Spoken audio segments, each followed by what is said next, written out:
बिटिया, और 18-20 वर्ष की स्त्री, यानी 20 और 18 तक तो स्त्री हो, और 30, 35, 40 वर्ष का पुरुष, ये मध्यम है, काम चलाओ। स्वामी जी का निर्णय है कि 24 वर्ष की स्त्री और 48 वर्ष के पुरुष का विवाह उत्तम है। वाह रे महर्षि जी, 24 वर्ष की लड़की और 48 साल का बूढ़ा हो, यो ब्याह करो। अरे तेरा गजब भैया, 24 साल की तो बेटी होती है, 24 साल में लड़की का ब्याह करने जोगी हो जाती है। आगे देखो, बस थोड़ा सा हिंट दूंगा, और समझदार हैं देख लेंगे, फिर सत्याप्रकाश सबके घर पर रखा है। अब देखिएगा,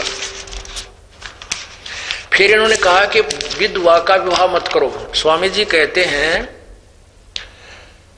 इस चतुर्थ समलास में कि यदि कोई लड़की विधवा हो जाती है, उसका पुनर्विवाह मत करो। तो वह क्या करे? वो किसी के पास जाकर पशु की तरह नियोग कर ले। ये देखो, इसने किसी ने पूछा है कि पुनर्विवाह में क्या दोष है। इन्होंने बताया कि स्त्री पुरुष में प्रेम न्यून हो जाता है जो दोबारा ब्याह कर दिया था। इसमें काफी कुछ बताया है। आखिर में ये भी बताया है, चौथा नियम त्रुटि बताई है कि पति वर्त्य और स्त्री वर्त धर्म नष्ट होना। पुनर्विवाह कर दिया लड़की का तो उसका पति वर्त धर्म नष्ट हो जाएगा। जो विधवा का दोबारा ब्याह कर दिया, और यदि आदमी ने कर लिया तो उसका स्त्री व्रत धर्म नष्ट हो जाएगा होना, ये हानि है।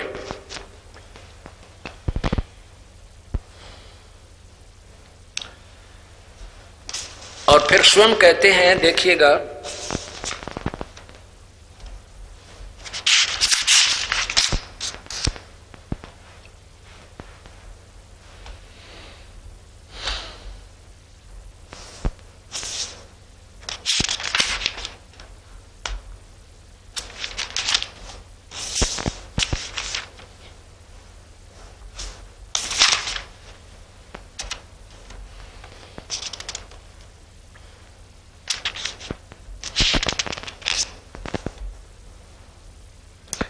अब 101 पृष्ठ पर इन्होंने लिखा है, नियोग क्या क्या कहते हैं। 101 पृष्ठ पे लिखा है, ये चौथा समलास। इसमें लिखा है कि जैसे इस मंत्र में 11वें पुरुष तक स्त्री नियोग कर सकती है, और वैसे पुरुष भी 11वीं स्त्री तक नियोग कर सकता है। अरे वाह! एक बात क्या कहते हैं स्वामी जी कि यदि विधवा का लड़की का दोबारा ब्याह कर दिया, उसका पति भरता धर्म नष्ट हो जाएगा। वो क्या करे? किसी और पुरुष के पास जावे, विधवा जो जिसकी पत्नी मर गई उसके पास, और पशु की तरह गर्भ धारण करे, और फिर एकली बालका न पाला। इसमें पूरा विवरण दे रखा है। समय का अभाव इसलिए डिटेल नहीं बताई जा पा रही।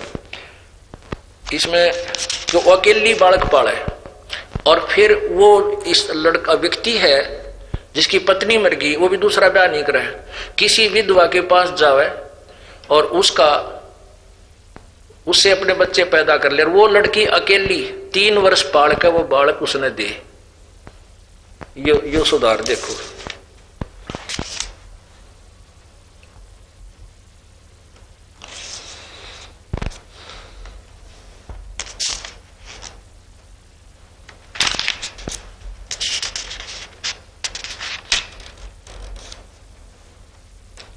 ये देखिएगा, थोड़ा सा पढ़ के सुनाना पड़ेगा, नहीं तो फिर हम ये 97 पृष्ठ पढ़िए, 97 पे। अभी आपने पढ़ा कि पुनर्विवाह से पति वर्त्य और स्त्री वर्त धर्म नष्ट हो जाना।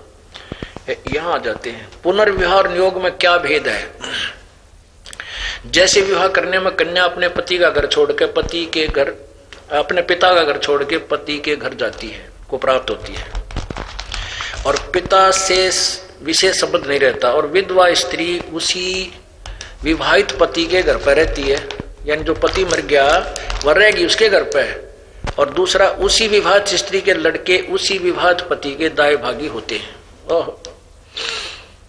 जो किसी और पुरुष से गलत काम करके गलत व्यवहार से बच्चे उत्पन्न किए, उस विवाहित स्त्री के लड़के उसी विवाहित पति के दाएं भागी होते हैं। और विधवा स्त्री के लड़के वीर्यदाता के न पुत्र कहलाते हैं और न गोत्र होता है, न उसका गोत्र होता है, और उसका सब तो उन लड़कों पर रहता है, किंतु मृत पति के पुत्र बचते हैं, उसी का गोत्र रहता है। और उसी के ये कहने का भाव जो नियोग करके बच्चे उत्पन्न करती है, तो जो किसी के पास गलत काम किया और उससे जो बच्चे उत्पन्न हो गए वो मृत पति के माने जाएंगे। आगे देखो,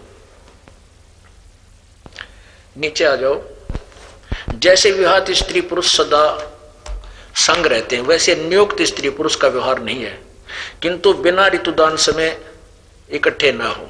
आगे देखो, जो स्त्री अपने लिए नियोग करे तो वह दूसरा गर्भ रहे, उसी दिन से स्त्री पुरुष का संबंध छूट जाए, और जो पुरुष अपने लिए करे तो दूसरे गर्भ रहने से संबंध छूट जाए।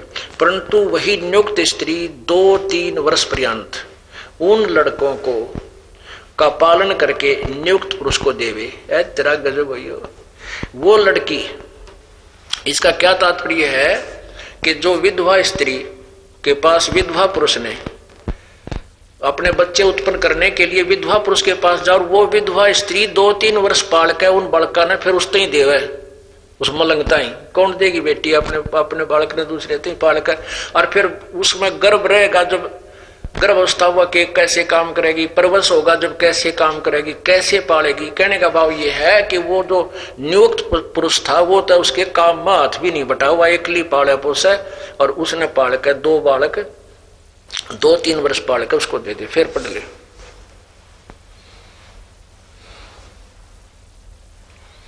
जो स्त्री अपने लिए नियोग करे तो तब दूसरा गर्भ रहे, उसी दिन से स्त्री पुरुष का संबंध छूट जाए। जो पुरुष अपने लिए करे तो दूसरे गर्भपात रहने से संबंध छूट जाए, परंतु वही नियुक्त स्त्री 2-3 वर्ष पर्यंत उन लड़कों को का पालन करके नियुक्त पुरुष को देवे अकेली।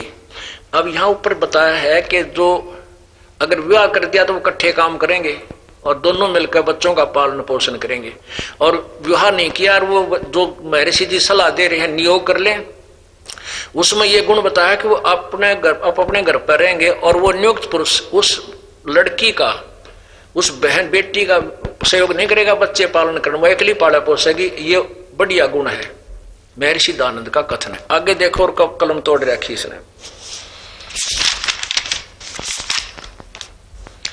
अब यहां देखो 102 पृष्ठ पे, आय हाय, ये चतुर्थ समास और 102 पृष्ठ पे नीचे आइए। विवाहित स्त्री, अब किसी ने पूछा कि अब किसी ने प्रश्न किया है कि क्या विवाहित जो विधवा स्त्री ही नियोग करे या कि जिसके पति जीवित हैं वह भी गलत काम कर ले। स्वामी जी कहता है वह भी करे। आगे देखो कैसे करे। विवाहित स्त्री जो विवाहित पति धर्म के अर्थ प्रदेश गया है, यानी किसी धर्म के लिए दूर गया तो 8 वर्ष बाट देखे, विद्या और कीर्ति के लिए गया तो 6 वर्ष, और धन आदि कमाने या रोजगार के लिए गया हो तो 3 वर्ष बाट देख, 3 वर्ष बाट देख के पश्चात नियोग करके किसी और पुरुष के पास जाके गर्भ धारण करके यानी नियोग करना, संतान उत्पत्ति कर ले। जब विवाहित पति घर आवे तो नियुक्त पति छूट जावे। जय हो महर्षि दानंद की, जय हो महर्षि दानंद की। रे तेरा गजब हो। और आगे देखो, चाला पाट दिया। वैसे ही जो पुरुष, अब थोड़ा मौखिक बताएगा दास,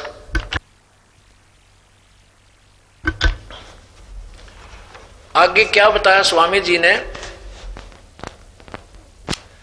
अब अगले में क्या बताया है मैं मौखिक बताऊंगा, फिर आसानी से समझ में आएगा। इसमें बताया है कि किसी का पति दुख दे, मार पीटे धमका दे, वह उसने तुरंत त्याग के